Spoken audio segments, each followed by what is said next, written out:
tonight we're going to start the show talking about efforts, plans to, of course, revive the Principals Cup, to return the glory days to the Principal. A lot of people have fond memories of what the Principals Cup used to be, and there are plans in the offing to bring back those days. I have the privilege of having with me tonight a consultant and, of course, a member of the organizing committee of the Principals Cup, in the person of Tony Pemo. It's good to have you join us. Thank you for having me. I hope I didn't murder your name. No. You did well. I was a little scared. All right, good to have you here tonight. You know, first things first. A lot of big names in Nigerian football, you could easily trace their journey back and see how it all started for them. Sure. And in most cases, it was the Principals Cup. Sure. It was designed that way. And I want to ask you, what do you think has gone wrong? Because for you to plan to revive something, at some point, something had gone wrong. Yeah. Somehow, young people, nobody looked at what was happening in the school. Okay. Young people just go to the street, learn how to play football while they are struggling to play and carry their boots. Somebody just rely on luck, and somebody will say, okay, you are playing very well, and I will try and see how you can go abroad and do that. Mm-hmm. Now, there was a break in the system that was, used to be, and I haven't looked at that. We want to assemble a national team now. You see NFF getting on the plane and the minister getting on the plane, going to look for foreign players. Some of them who was playing here and nobody looked at them, and they find themselves, and we are going there to beg them to come and play. And I haven't looked at that. Over time, it wasn't a working system. So we had to look at ourselves and find out, what can we do? Where did we miss it? Then we'll now trace it back to say, we need to get back to the grassroots. And the best place to get back to the grassroots is the school system, the secondary school, then the primary school going further down, So we thought that, why don't we bring back the Principals Cup, And everyone surprisingly agree that, yes, that's where we really missed it. Yeah. And today, with the Honorable Minister, Mr. Sunday Dare, giving us all the support, that is needed. Amazing man, giving us all the support, we are close to doing a kickoff now, and this time, we are going beyond just the football. We also want to use the opportunity to see how other sports can benefit. Yeah, because it's the first one, and it's the maiden edition. We want to see. We don't want to clump everything to make it look like a sport festival. So we have chosen about 4 other sports to add to it. We have chosen track and field, badminton, athletics, table tennis, and boxing. Okay. So but football, yes, will be having a lot of attention, but then all these other sports will have to go together. And we're also going further to also discover at the school level also young men who are interested in the auxiliary part, the sport writing, sport content generation, running of commentary. Because, of course, not everybody is going to end up being an active player. So we want to get into discover every other aspect of it, even videography and photography. Oh, that's interesting. So that we can catch all of them. Very, very good. And help them build a career path for themselves. All right.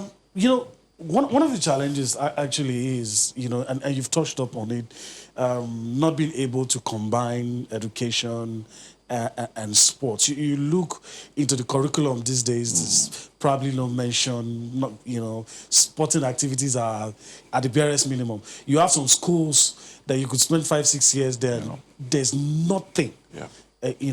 And you think all of these activities will correct some of that in public and private schools? Sports is leaving that era when you think it's all about entertainment or exercise. It's becoming a big business. Yes. and parents are also getting to realize that, and encouraging their children. We have met parents whose choice of school, secondary school, that their children will go will be dependent on how much of sporting activities and extra sporting curriculum that they have. In that We have school. tried it in a few states, and we have discovered that a lot of parents would rather send their children far away, to schools that are very far away, but have these facilities to train them to discover their sporting talent. So things are changing up, and people are getting to realize that and tampering with the curriculum to match that. And I'm also sure that students also are beginning to realize that they won't do far, even in any area, sport or whatever talent you want to do. You can't go too far if you are not in school. Yes. So school education is as important as merging You have to with find your a way to talent. make Yeah, you both- have to find a way, both, meet. to marry All right. that together. Let's talk about this year. We're in a very unique situation. Sure. COVID-19 has disrupted a lot of things, affected a lot of things. You were talking about being very close to, doing the maiden edition of. So how does COVID-19 factor into all of the plans that you have? Because I know it definitely will affect what you're planning to do. But for COVID-19, we would have had, we either would have rounded up the first edition, and we'll be talking of the Headmaster's Cup for the primary school.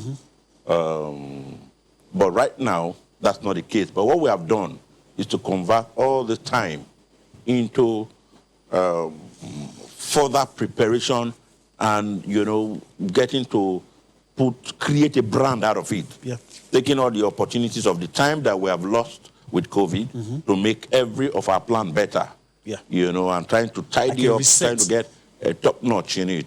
With the minister we have, who is the man of excellence, we're trying to ensure that we meet or surpass the standard that he expects. All right. So we are using the time of the COVID to actually better the entire strategies. Yeah, a little digression. We'll get back to this, but a little digression. Does it cover, I know, does the plan involve private schools as well? Oh, sure. It's Sure. just because Every school. those are some of the questions we're By getting. 2015, 2016 was the last time a Bureau for Statistics, National Bureau for Statistics, did a data of all the schools.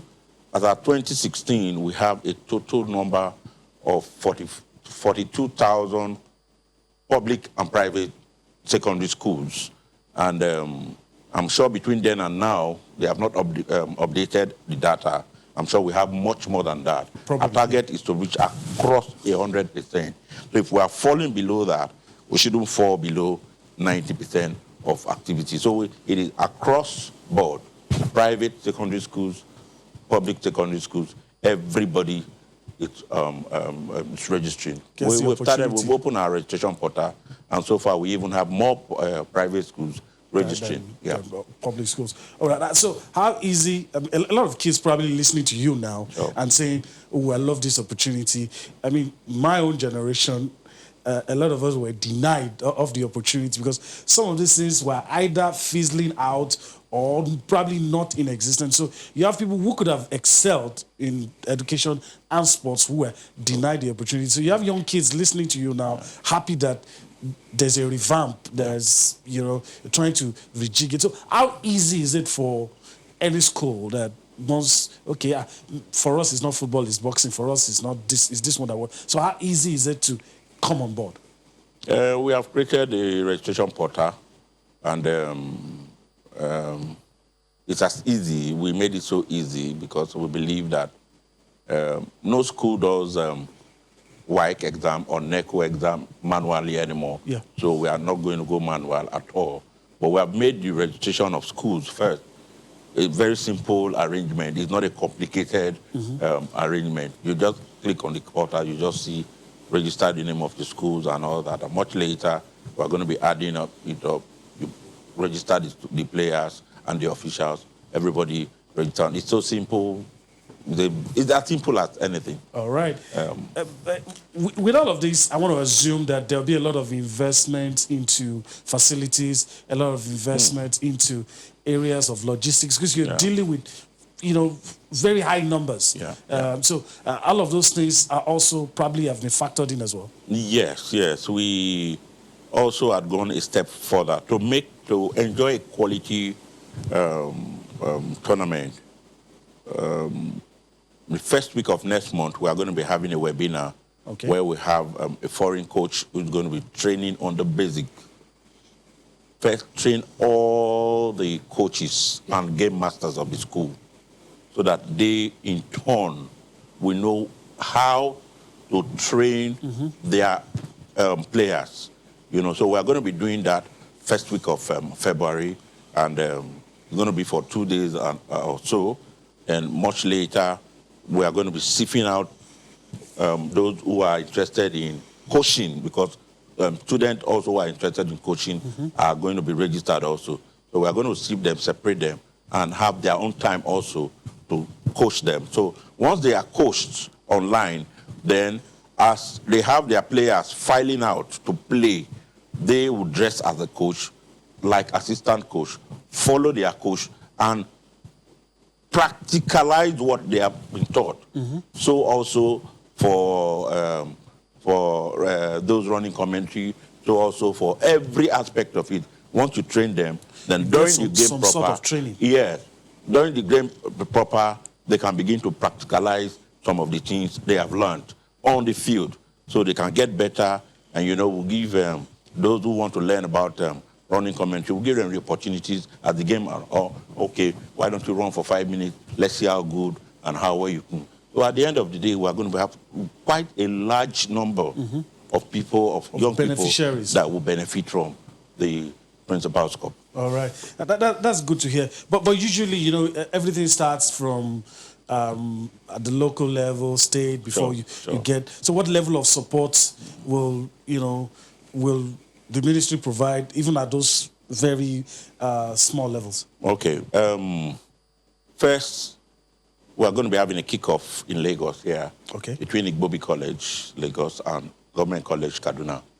They are both winners of the Principal's Cup in previous editions. Yes, in those days. And after that, every state is going to be playing into the preliminaries. Then after the preliminaries, each state will come with their winners. Then we are going to we have zoned the country into 6 zones, representing the geopolitical zones. Each of the zones we have produced 2 winners. That becomes 12. 12, yeah. And these 12 teams will be meeting in a state we are yet to determine, because we intend for state to bid to host the finals. It's not going to be a one-day thing. It's going to be like a 5-day kind of festival, whatever. A tournament format or a knockout format? No, it's going to be a tournament format when they meet at the final. All right. So that it will be exciting, display this and, why those in the boxing are running their finals. It's going to be like a mini sport festival. It's going to be something that everyone will be. But we are not also forgetting the COVID-19 protocol. We are going to ensure that we are compliant all through. Okay, so how soon will all of this happen? Well, I know you've already said you're waiting for maybe one of the states to pick it up, but from No, that's for the final. For the final, okay. Yes, for the final. For the kickoff, Lagos State is hosting it. Okay. We're playing it we're looking at Onikon. We are most closing all that up. Onikon Stadium, we host the kickoff. Yep. But it's going to be a ceremonial one, because now it's between 2 states. Yeah. So after that, then states take from it over that from day, every state begin to play. But they would have submitted to us their fixtures so that we can follow through. So that there could be some sort of monitoring. Yeah, exactly. Monitor their finals. So from quarterfinals, we're already having our eyes there to see and monitor those, because even at that level, we have technical committees who will go around to try and pick outstanding players, even those who didn't qualify. We cannot afford to lose out on anyone. We have to be sure and profile those very good ones, so that at the end of the tournament, we can be able to look back and say, okay, these are the cachet of the young talent we have gotten, then prepare them, arrange a further training for them, do a football clinic, do a clinic for them, and see how to further develop them. Yeah, we're almost out of time. I'm enjoying the conversation. But for those talents discovered, what will be done? Because I know the essence of this is to discover talent. Yeah. Are there plans to nurture them into stardom, or the main essence is discover these talents? I think the major competition vision is actually to get this one, nurture them, and progressively nurture them to professional level. Wow. For as many of them that want to take football or other sports Other related, as a yeah. career, then we are prepared to take them to the highest level of professional sporting career. All right, I guess that's a good place to leave it on the show tonight. Mr. Tony Paymo, I want to thank you for your time. Thank you. On the Thank you for show. having me. And of course, trust us, we'll be monitoring. And if you there's for having anything me. else to say about all of these things, we'll also trust us, we'll be able to help you to project it.